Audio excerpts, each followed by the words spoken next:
right now on 5 on Your Side at 10. A woman in a wheelchair hit by 2 cars and left to die. No one should ever receive a call that their family member was run down. Tonight, her daughter's message to those 2 drivers who ran off. Change is coming. One more dry, mild day, then an adjustment. When some showers and thunder move in, and just how long the mild air is pushed away. A waste of time? Tonight claims the recyclables you sort from your trash are ending up in the landfill anyway. We verify. What is these? We start with a chaotic scene in North St. Louis County tonight. This is new video just obtained by 5 on Your Side. Right now, a 21-year-old man is in the hospital after being shot by police. Good evening, I'm Mike Bush. And I'm Kelly Jackson. Police say they shot the teen after an armed carjacking. The incident shut down a portion of North Hanley Road just south of Frost Avenue in Berkeley for several hours tonight. Brent Solomon is live tonight outside County Police Headquarters, where new information was just released minutes ago. Brent?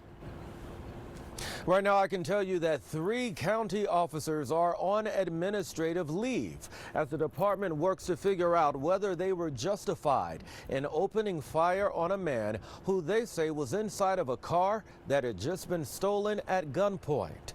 Go ahead, take a look at your screen. We left that scene just moments ago. It all started on Sierra Vista Plaza just before 4 this afternoon. Police say someone took off in a stolen Dodge Charger after pointing a gun at the driver.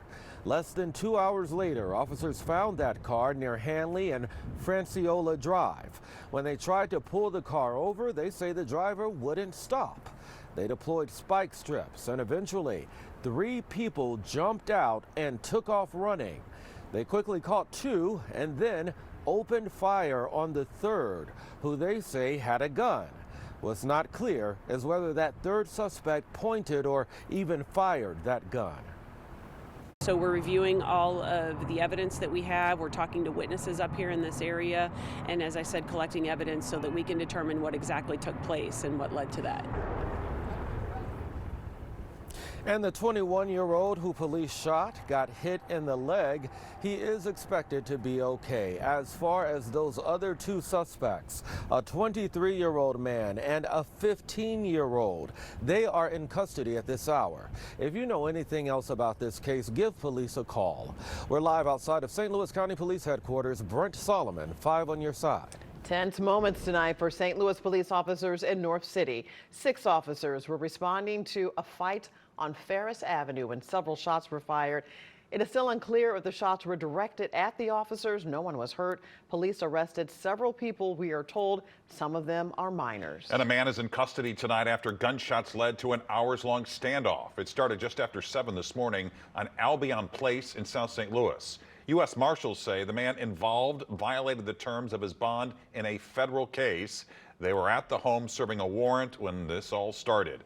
The man surrendered to police just before noon. We're told no one was injured. Tonight, St. Louis police are still looking for the 2 drivers who hit and killed a woman outside her North City home. Yeah, it happened 1 week ago near the intersection of Page and Clarendon. New tonight, the woman's family is talking only to 5 on Your Side's Robert Townsend. Mike and Kelly, Michelle Jimerson's family says ever since her tragic death, they have been in the dark and haven't gotten any information from police. Now that they're speaking out, they hope that changes. Brianna Jimerson lights up when she talks about her mother, Michelle Jimerson. If you knew her for 15 seconds, y'all were best friends. Brianna grew up in St. Louis and currently lives in New York. She says her mom, a former preschool and daycare teacher, always pushed her to achieve her dreams and inspired her to become a product marketing manager and freelance journalist. I went to Gateway Elementary on Jefferson, and whether we were going to Eckert's Farm or, just anywhere in the city, my mom was always the first parent to sign up, which made me feel very proud. Their special bond has suddenly ended. Jimerson says St. Louis police called her last Tuesday night and told her her mother was struck by not 1, but 2 cars and killed near Page and Clarendon in North St. Louis. Michelle died 3 weeks after her 60th birthday. And it just feels like an injustice for this to have happened to her in the city that she lives in the city that she loves. Family members say Jimerson got off a bus, was riding her wheelchair across Page, and returning home from a doctor's appointment at the time. 1 week later, police are still looking for the two drivers. Right now, there's absolutely no accountability, not from the people who drove the car, not from the city, not from the police. There's just no answers. What's more, they cannot believe Page Avenue, the street where their loved one was born, is where she lost her life. I want what is right to be done by my mom. The family says police still have not given them any descriptions of the drivers or the cars that hit Jimerson. I reached out to St. Louis police to try to get those answers, but as of tonight, I still have not heard from them. Thank you, Robert. 4 people are now charged in last week's deadly shooting following the Kansas City Chiefs Super Bowl parade. Today, prosecutors announced second-degree murder charges against Lindell Mays and Dominic Miller. Investigators say the shooting stemmed from an argument. According to court documents, it was a bullet from Miller's gun that killed Lisa Lopez Galvin, a popular radio DJ. 22 others, including several children, were hurt. I do want you to understand, we seek to hold every shooter accountable for their actions on that day. Every single one. So while we're not there yet on every single individual, we're going to get there. 2 juveniles are also charged in the case for gun possession and resisting arrest. Tomorrow, we could learn more about the cause of a house fire in Ferguson where a mother and her 4 children were found dead. Family confirms Birdie Prusner and her 4 children, 2-year-old Millie, 6-year-old Jackson, and 9-year-old twin girls Ellie and Ivy, died in yesterday morning's fire. Prusner was a professor at Lewis and Clark University. Friends tell us she was also an urban farmer, author, actress, and animal lover. Everything that she did was just really remarkable. There was nothing that she couldn't do. And really just a shining example of how to be, how to live the ultimate life. While a cause of the fire has not been released, investigators do say it's suspicious. A GoFundMe has been set up. You can find it in the As Seen on TV section of KSDK.com. And tonight, investigators are looking into the cause of a deadly fire in St. Charles. That fire broke out early this morning at the Sherman Square Apartments. Mary and Richard Martin, a couple in their 70s, were trapped inside their first-floor apartment and died. Several other residents were rescued, and one firefighter was taken to the hospital with injuries. We have had many of you reach out to the Verify team concerned over the fate of your recyclable materials. Viewers want to know how much of what you recycle goes through the entire recycling process. Tonight, the Verify team is looking into this on a regional scale. Here's Ann Allred. Each community has its own set of steps recycling goes through. In order to answer this question for viewers across the bi-state, we had to look at the recycling process at a regional level. That meant looking into the major material recycling facilities, or MRFs, in our area. The majority of our communities ultimately send their recycling to these MRFs, where it's sorted, bundled, and shipped out to make a new product. With that, let's verify. Is it true that the majority of my recyclables that end up at the regional material recycling facilities are being recycled? Our sources: Jeremy Walters from Republic Services, Quincy Recycle, Gene Ponzi, the Missouri Botanical Garden, and Gene Corbett, Brightside St. Louis. Reps from the recycling companies that cover the majority of the St. Louis region told us between 79 and 84% of recyclables get recycled. We then asked 2 local recycling experts about that number. Does that sound like it's true? Like it's legitimate? Yes. Yeah. That's a pretty high percentage. Are you surprised by that? Not really. The recycling reps told us the 16 to 21% of material that is not recycled is due to contamination, or sometimes the size of the recyclable. One of the top offenders you can never recycle: plastic bags. We can verify for the majority of the St. Louis region, between 79 and 84% of recyclables are recycled at the material recycling facilities. Remember, recycling is a utility you have to pay for. If you have a landlord or you're recycling at work, you need to ask management if they're paying for recycling services. Otherwise, you're sorting for nothing. I'm Ann Allred, 5 on your side. What would you like for us to verify? Just send us an email, verify@ksdk.com. Tonight, soccer has returned to City Park. Yeah, and the fans. Yeah, and fans too. St. Louis City SC beat Houston 2-1 in their opening match in the CONCACAF Championship Cup, and they'll kick off the regular MLS season at home this Saturday against Real Salt Lake. Fans started showing up hours before tonight's match. After an historic inaugural season, fans say they can't wait to see what Season 2 brings. We're excited for last year and looking for another good year this year, and the two young lads they signed today is awesome. Sports Director Frank Cusimano will have highlights and post-game reaction from tonight's match later in sports. The Show Me State showing up at the southern border. A strong southern border means a stronger state of Missouri. Tonight, more Missouri troops are headed to Texas. The cost for taxpayers. Saving lives. Black women are not thriving in childbirth. They're merely surviving. Tonight, we take you inside Missouri's first black-owned midwifery clinic, where they're working to change a troubling trend.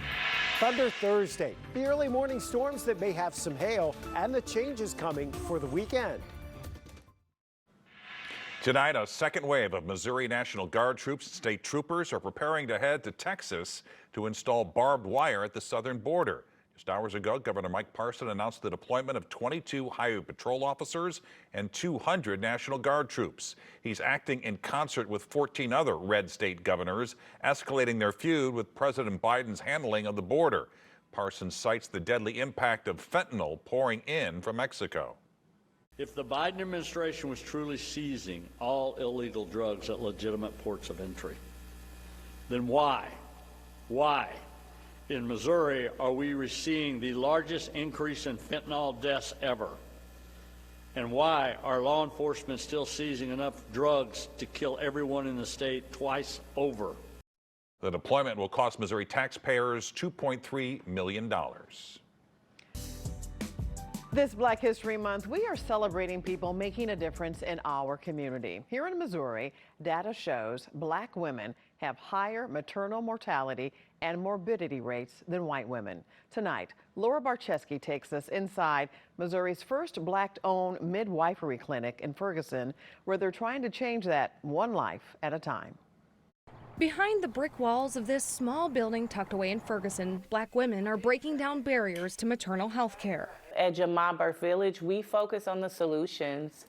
We understand that there's a crisis outside of our doors. We've created a village where women are seen and they're heard. Outside of their doors, Missouri Black women are 3 times more likely to die while pregnant or within 1 year of pregnancy than white women. 84% of those deaths are preventable. We do have a maternal mortality crisis because we have systemic and structural issues where Black women are treated different than any other race in America. Jimerson Birth Village founder and CEO Okunsola Amadou says they provide a wide range of services for all income levels, including midwifery care for women with low-risk pregnancies who want to give birth outside of the hospital, and doula care. Doulas help with prenatal nutrition, care, and education and support that can help to keep mamas pregnant longer.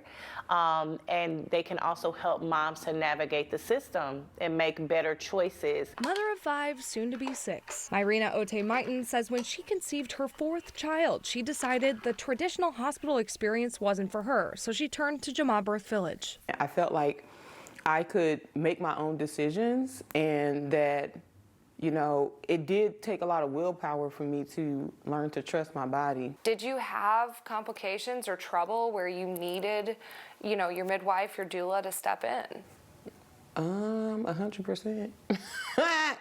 I'm talking to Okunsola, and I'm like, I need help making a decision. She's like, okay, well, they said they would do a trial labor with you at the hospital, so let's just go to the hospital so that we can make sure baby's doing okay. We go to the hospital, and come to find out, it's against their rules for them to do a trial labor with me due to my previous birthing experiences. So I was so hurt. I just remember being so hurt, and on the phone with Okunsola, and I'm like, they lied to me. Myrina ended up having a C-section that time, but says her team at Jama helped her make the plan that she was comfortable with. She wants all moms to know they have options. You may not even know what your needs are, but start to get in a space where, you're starting to anticipate some of those things so that you can get some questions answered. And before you make your final decision on where you want to birth, who you want your practitioner to be, ensure that they're meeting those needs. Reporting in Ferguson, Laura Barczewski, 5 on your side. Jama Birth Village offers education, herbal apothecary, a supplement store, and other therapies and resources. It is in the process of expanding and building a new birthing center. If you would like to donate or learn more about the clinic services, look for this story at KSDK.com. And be sure to join us Thursday night at the Missouri History Museum for Black History, Shaping St. Louis. Brent Solomon and I will moderate the conversation. Happy hours at 5. The program starts at 6:30. It is free and no registration is required. Tonight, a Hollywood legend was on hand to celebrate Black History at Chaminade High School. Actor Billy D. Williams was the guest of the St. Louis County Library, and 5 on your side's Rennie Knott led the discussion about his memoir, What Have We Here? Portraits of a Life. Williams, of course, known for his role as Lando Calrissian, the first black character in the Star Wars franchise, and many other acting roles. Yes, including Mahogany. I told Rennie I wanted to get that assignment. Yeah. Good for Rennie. He did a great job tonight. He did. And he's in his mid-80s. Billy D's in his mid-80s. Rennie's in his mid-80s? But he looks fantastic. He Billy does. D still looks good. Yeah, he Such does. a legend. Such a legend. All right, and he had legendary weather coming into St. Louis tonight, as they did tonight out on the pitch there at City Park. Can you believe it's February, playing soccer, and temperatures hardly dropping below 50 during that match tonight on the turf? Actually, on the grass. I want to say the turf because, it's Rio grass there. We went down to 50 briefly, but now we're back up to 54 degrees in St. Louis. Temperatures are going to stay mild tonight. Most of the outlying areas will be a little bit cooler. We had that huge variation. Much of this has to do with either wind or clouds. Right now, Washington, Pacific, both coming in at 39 degrees. As you get back in towards town, much warmer, temperatures in the low to mid 50s right now. St. Louis officially coming in with 54 degrees. That's after our high today of 67. So way above average. Morning low was pretty close to average. The average low this time of year is 29, but only 49 for the average high. So we're going to be well above average again tomorrow. We're thinking about 40 tonight in St. Louis if we get that cool. 30s in the outlying areas. Changes are coming though. Tomorrow, this weather system that's been out to the west will continue to move on to the east. Still looking at some pretty decent rain here across much of California, and that wet weather pushing now into Nevada, into Utah, into Colorado. Eventually, it's going to slide our way. Tomorrow's a day where the clouds start to increase. There's still some sun filtering through the clouds. In anticipation of that, we expect temperatures to make it into the mid-60s to around 70 for the high tomorrow. Going into tomorrow night, the clouds will lower and thicken as the system advances on to the east. There's a pretty good chance we'll see at least scattered showers and maybe some rumbles of thunder trying to develop before daybreak on Thursday, especially south and southwest of St. Louis. They'll try to push through the metro area just before rush hour, and then another surge of moisture as we head towards the mid-morning through lunchtime on Thursday, and then that scoots away and cooler air filters in. Still not really clear if there will be any hail with any of those thunderstorms. That would be our biggest threat other than downpours. And really, it's a very small window where that could happen. Most of us are not going to see severe storms. Temperatures are cooler for Friday and Saturday, but look at Sunday. We're back up to around 70 degrees, and it gets even warmer next week. We'll put this out there. Next week, we get into a southwest flow aloft, and you notice temperatures are in the low, perhaps even mid-70s for highs as we head towards Monday and Tuesday. That always, with the weather pattern that's evolving next week, always raises concerns. Will we have some stronger storms? It's certainly not out of the question. Somewhere in the middle part of the country will. Don't know if it'll be all that close to St. Louis, but we'll keep tracking that as we head towards early next week. Definitely going to be warm, though. Yeah, looks that way. Scott, thanks. Frank is here with sports. Who wins first, SLU or Mizzou? Or could it be City SC, who is playing their first game? Those stories and Mason Wynn talking baseball next.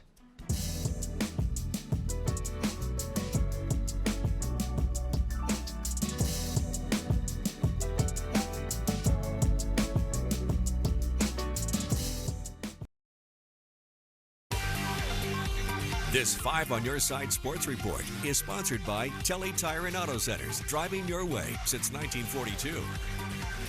City SC became the second expansion team in 60 years to play in the Champions Cup.